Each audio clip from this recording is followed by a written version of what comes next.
Movie की शुरुआत में हमें प्रोफेसर होपर को दिखाया जाता है, जो कि एक आर्कियोलॉजिस्ट हैं, जो कि अपने पेरेंट्स को ढूंढने के लिए एक जंगल में आए थे। दरअसल इनके पेरेंट्स भी इसी जंगल में आए थे, जो कि बहुत ही सस्पिशियस तरीके से कुछ साल पहले गायब हो गए और प्रोफेसर होपर उनको ढूंढ रहे होते हैं। कुछ दूर जाने के बाद इनको एक गुफा दिखाई देती है, जिसके अंदर देखने पर इनको पता चलता है कि एक आदमी लालटेन लिए एक ही जगह पर रुका हुआ है। होपर गुफा के बाहर से उसको आवाज लगाते हैं, लेकिन वहाँ पर कोई भी हरकत करता हुआ दिखाई नहीं देता। अब प्रोफेसर घर आते हैं और अपनी असिस्टेंट टाइलर और जैकी को सारी बात बता देते हैं और उनको ये भी बताते हैं कि मैं कल उस गुफा के अंदर जा रहा हूँ। वो दोनों भी साथ चलने की ख्वाहिश जाहिर करते हैं, लेकिन प्रोफेसर होपर उनको मना कर देते हैं और उनसे बोलते हैं कि अगर मुझे कोई खास बात पता चली तो मैं तुम दोनों को भी वहाँ पे बुला लूंगा। अगले दिन प्रोफेसर होपर अपने डॉग के साथ उसी जंगल उसी गुफा की तरफ चल पड़ते हैं। वहाँ पहुँचने पर प्रोफेसर होपर एक रस्सी को पत्थर के साथ बांधकर उस गुफा के अंदर फेंक देते हैं, ताकि अंदर जाने के बाद अगर कोई गड़बड़ हो तो वो वापस इसी रस्सी के थ्रू वापस आ सके। अब इस रस्सी के थ्रू प्रोफेसर होपर इस गुफा के अंदर जाने लगते हैं। वो लालटेन वाला आदमी को बॉय वहीं उसी जगह पर स्टिल रुका होता है। गुफा में थोड़ा सा आगे जाने के बाद प्रोफेसर होपर को एक दीवार जैसा कुछ महसूस होता है। वो हाथ के साथ उस दीवार को फील करते हैं तो वहाँ उन्हें कुछ फ्लूइड सा महसूस होता है। उस दीवार को क्रॉस करते साथ ही प्रोफेसर होपर जैसे ही गुफा के अंदर दाखिल होते हैं तो वो कोबॉय चलने लग जाता है। होपर भी उस आदमी के पीछे पीछे जाने लगते हैं। अब ये सीन यहीं पर कट हो जाता है। अब हमें 2 दिन बाद का सीन दिखाया जाता है, जहाँ पर टाइलर और जैकी प्रोफेसर होपर को ढूंढने के लिए जाने वाले थे, क्योंकि उनको गए हुए पूरे 3 दिन हो गए हैं। लेकिन प्रॉब्लम ये था कि उनके पास गाड़ी नहीं थी, इसलिए टाइलर अपनी दोस्त को फोन करता है कि वो गाड़ी अरेंज करे। अब टाइलर के दोस्त के साथ साथ उसकी छोटी बहन और उसका दोस्त फरबी वो भी इनके साथ चल पड़ते हैं। अभी 5 लोग जंगल की तरफ चल पड़ते हैं और उन्होंने किसी को नहीं बताया होता कि वो कहाँ जा रहे हैं। फाइनली ये लोग कुछ ही देर में उस जंगल में पहुंच जाते हैं। वहाँ जंगल में पहुंचने पर ये लोग देखते हैं कि प्रोफेसर होपर की गाड़ी वहीं पर रुकी होती है और साथ में ही एक बहुत पुरानी वैन खड़ी होती है, जिस वैन के अंदर उन्हें कुछ पुराने फोटोग्राफ्स मिलते हैं। उन फोटोग्राफ्स से उनको पता चलता है कि ये वैन इनके पेरेंट्स की थी और प्रोफेसर होपर यहाँ पर अपने पेरेंट्स को तलाश करते हुए निकले थे। अब वो लोग आगे बढ़ते हैं और उस जंगल को एक्सप्लोर करने लग जाते हैं। फिर उनको एक गुफा दिखाई देती है। उस केव के अंदर उनको वही रस्सी भी नजर आती है जो कि प्रोफेसर होपर ने अंदर फेंकी थी। कई दिन गुजर जाने की वजह से वो रस्सी काफी कमजोर हो चुकी थी। वो लोग जैसे ही केव के अंदर देखते हैं तो उनको एक खाई नजर आती है। वो सब फरबी को बोलते हैं कि तुम हमारा बाहर वेट करो और हम लोग केव के अंदर जाते हैं। अगर कोई मसला हुआ तो हम तुम्हें इन्फॉर्म कर देंगे। जैसे ही वो लोग केव के अंदर जाने लगते हैं, रस्सी के थ्रू केव के अंदर जाते हुए उन लोगों को वही इनविजिबल वॉल महसूस होती है। अब अंदर केव में हमें प्रोफेसर होपर को दिखाया जाता है, जो ये बात नोटिस करते हैं कि केव के बाहर लाइट बहुत ज्यादा ब्लिंक कर रही है। यहाँ पर हमें ये बात पता चलती है कि जो कोई भी केव के अंदर होता है उसके हिसाब से टाइम बिल्कुल सही चल रहा होता है, लेकिन जो कोई केव के बाहर होता है उसके हिसाब से केव के अंदर का टाइम बहुत ही स्लो चल रहा होता है, और जो कोई केव के अंदर होता है उसके हिसाब से बाहर का टाइम बहुत ही ज्यादा तेज चल रहा होता है। इसलिए प्रोफेसर होपर को बाहर के टाइम का दिन और रात बदलने का बिल्कुल ऐसे लग रहा था जैसे कि लाइट ब्लिंक कर रही हो। इसी तरह जब प्रोफेसर होपर ने केव के अंदर एक कॉबॉय को देखा तो वो इनफैक्ट चल रहा था, लेकिन बाहर से प्रोफेसर होपर को वो इतना स्लो चलता हुआ दिखाई दे रहा था कि उनको वो रुका हुआ महसूस हो रहा था। अब आप लोगों को ये हैरत हो रही होगी कि आखिर ऐसा क्यों हुआ और केव के अंदर टाइम इतना स्लो क्यों चल रहा है। तो इसकी वजह है फाउंटेन ऑफ यूथ, यानी जवान कर देने वाला कुआं, जो कि हम आगे देखेंगे। दूसरी तरफ हमें उन 4 लोगों को दिखाया जाता है जो कि केव में आगे बढ़ रहे होते हैं। तभी उनको बाहर से अचानक डिस्टॉर्शन महसूस होती है, जैसे कि कोई चिल्ला के कह रहा हो कि मुझे हेल्प की जरूरत है, और ये उनका दोस्त फरबी था।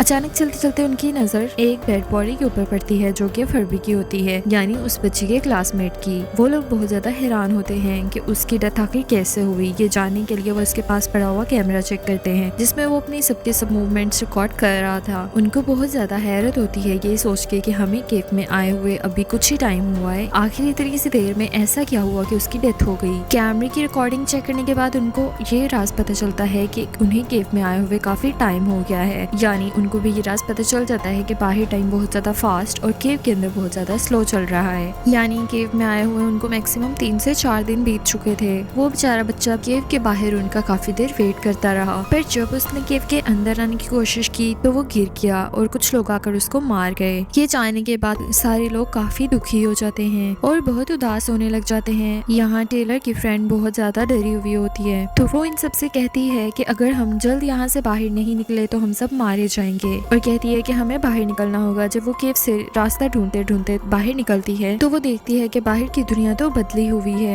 यानी पहले जहाँ पर जंगल हुआ करता था वहाँ पर अब कुछ भी नहीं है। सारी जगह एक जैसे ही पथरीले इलाके में बदल चुकी थी और हवा भी ऐसी नहीं थी कि जहाँ पर सांस लिया जा सके। और सबसे बड़ी मुसीबत की बात ये थी कि वहाँ पर एक बहुत ज्यादा बड़ा तूफान आ रहा था। वो बहुत ज्यादा डर जाती है, उन्हें समझ नहीं आ रही होती कि ऐसा क्या हुआ है। वो ये था कि उनको अंदर आए हुए कुछ ही दिन लग रहे थे, लेकिन बाहर की दुनिया के हिसाब से उनको अंदर गए हुए कई हजारों साल बीत चुके थे और वेदर में भी चेंजेस आ गए। वो आसमान में एक स्पेसशिप को देखती है जो कि दिखने में काफी अजीब थी और ट्रायंगुलर शेप में थी। उसे इन सब पर यकीन नहीं आता तो वो मोबाइल से इस सब की रिकॉर्डिंग कर लेती है। वो डर के मारे केव के अंदर वापस आ जाती है और अपने दोस्तों को सारा कुछ दिखाती है। वो बताती है कि दुनिया तबाह हो गई है और 1000 साल आगे चली गई है। सारी दुनिया डिस्ट्रक्शन की तरफ जा रही है, जबकि केव के अंदर इसका कोई भी असर नहीं हो रहा। पहले तो वो उसकी बात पर यकीन नहीं करते कि उसको बाहर गए हुए भी 1 सेकंड ही हुआ था तो उसने ये सब कैसे देख लिया, लेकिन उसके वीडियो दिखाने पर वो सब मान जाते हैं और प्लान करने लग जाते हैं कि क्या करना चाहिए, क्योंकि बाहर की दुनिया तो बहुत ज्यादा बदल चुकी है और डिस्ट्रक्शन की तरफ जा चुकी है और हम अपनी बाकी की सारी जिंदगी इस केव के अंदर तो गुजार नहीं सकते। अभी वो लोग यही सोच रहे थे कि केव के अंदर एक लैडर आती है जो कि काफी एडवांस्ड होती है और उसमें से एक आदमी नीचे उतरता हुआ दिखाई देता है जिसने कि रोबोटिक ड्रेस पहना होता है। वो कोई 8 फुट का यंग लड़का था। वो बिल्कुल एक नॉर्मल इंसान ही था, लेकिन बाहर की दुनिया 1000 साल आगे गुजर जाने की वजह से वो काफी एडवांस लग रहा था। वो चारों उससे डरने लग जाते हैं, लेकिन वो उनको कुछ भी नहीं कहता और उनसे बोलता है कि मैं क्या इंसान ही हूँ। इसी दौरान वहाँ से कुछ जंगली लोग उधर आ जाते हैं। वो रोबोटिक यंग मैन उन लोगों के साथ लड़ाई करना शुरू कर देता है। ऐसा लग रहा होता है कि जैसे वो लोग भी काफी साल पहले इस केव में आए थे और यहीं पर फंस के रह गए थे। वो जंगली लोग उस रोबोटिक मैन को अपने लिए डेंजरस समझ रहे होते हैं, इसीलिए वो उसको मार देते हैं। ये चारों लोग बहुत ज्यादा डरे हुए थे, इसलिए वहाँ से भागना शुरू कर देते हैं। आगे बढ़ने पर उनको कुछ लोगों की डेड बॉडी नजर आती है जो कि मिस्टर होपर के पेरेंट्स की होती है, जिससे उनको ये पता चलता है कि प्रोफेसर होपर के पेरेंट्स को भी खतरा समझ के इन जंगली लोगों ने मार दिया होगा, बिल्कुल उसी तरह जिस तरह उन्होंने फर्बी को खतरा समझ के मार डाला था। अब वो लोग आगे बढ़ते हैं तो उनको फिर से वही रोबोटिक यंग मैन नजर आता है जो कि दोबारा से जिंदा होकर वापस आ गया है। बिल्कुल इसी तरह वो प्रोफेसर होपर की असिस्टेंट के भाई को भी मार डालते हैं। उसी दौरान में वो रोबोटिक यंग मैन वहाँ पर आ जाता है। शायद ये कोई टेक्नोलॉजी का कमाल था। अब वो रोबोटिक यंग मैन उस लड़के को उठाकर एक पानी के तालाब के अंदर डाल देता है, जिससे वो लड़का दोबारा से जिंदा हो जाता है। अब सोच रहे होंगे कि कहीं ये पानी उसी फाउंटेन का तो नहीं है, तो जी हाँ, आप बिल्कुल सही सोच रहे हैं। ये वही फाउंटेन है।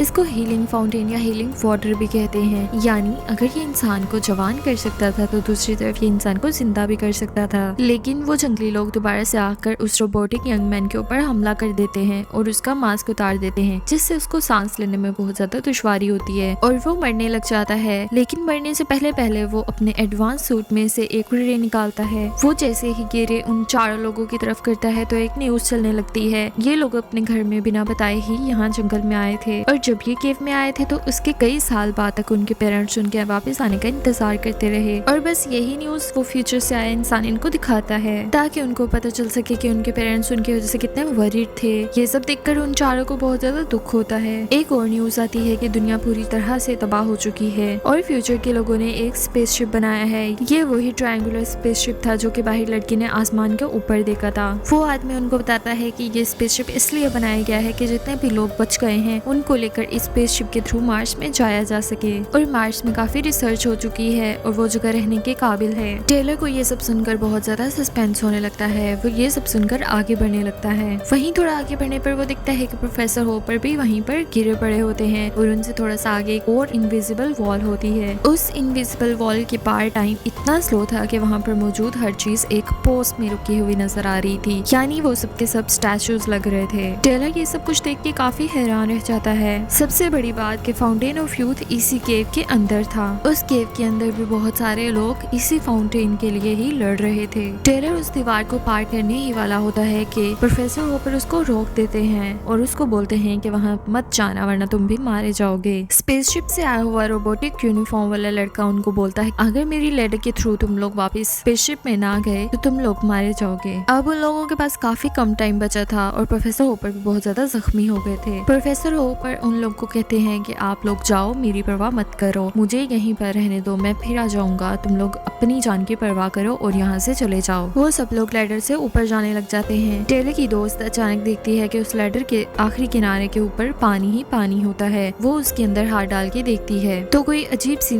क्रिएचर उसका हाथ पकड़ के अपनी तरफ खींच लेती है। जैसे ही वो उसे खींचते हैं तो हम देखते हैं कि केव के अंदर का टाइम स्टॉप हो गया है। क्योंकि वो बाहर आ चुकी थी तो उसको यही लग रहा था कि केव के अंदर के लोग मूव ही नहीं कर रहे। उसके मुंह के ऊपर वो क्रिएचर मास्क लगा देती है और उसको भी रोबोटिक किस्म का लिबास पहना देती है। वो प्लान करती है कि मैं केव के अंदर जाके अपने साथियों को भी बचाऊंगी। कुछ रस्सियों की मदद से वो अपने सारे साथियों को ऊपर ले आती है। नीचे केव के जंगली लोग उनको देख रहे होते हैं और उनको पकड़ने की कोशिश कर रहे होते हैं, लेकिन उनको कुछ भी समझ नहीं आ रहा होता क्योंकि वो बिल्कुल ही पागल हो चुके होते हैं। ये लोग उन जंगली लोगों को अपने साथ नहीं लेके आते। बाकी केव के सब मरे हुए लोगों को भी जिंदा करके वो अपने साथ वापस ले आते हैं और वो सब उस ट्रायंगुलर स्पेसशिप में बैठ जाते हैं। और मजे की बात ये थी कि उस स्पेसशिप के अंदर वो हीलिंग वाटर भी था, यानी फाउंटेन ऑफ यूथ का कुछ पानी, जो कि उन्होंने एक टैंक के जरिए सेव कर लिया था। अब ये सब लोग मार्स की तरफ जाने वाले थे और यही इनकी छोटी सी दुनिया बच गई थी। अब अगली इनकी आने वाली जिंदगी मार्स के ऊपर ही गुजरने वाली थी क्योंकि दुनिया तबाह हो चुकी थी। अब यहीं पर इस मिस्टीरियस मूवी का द एंड हो जाता है।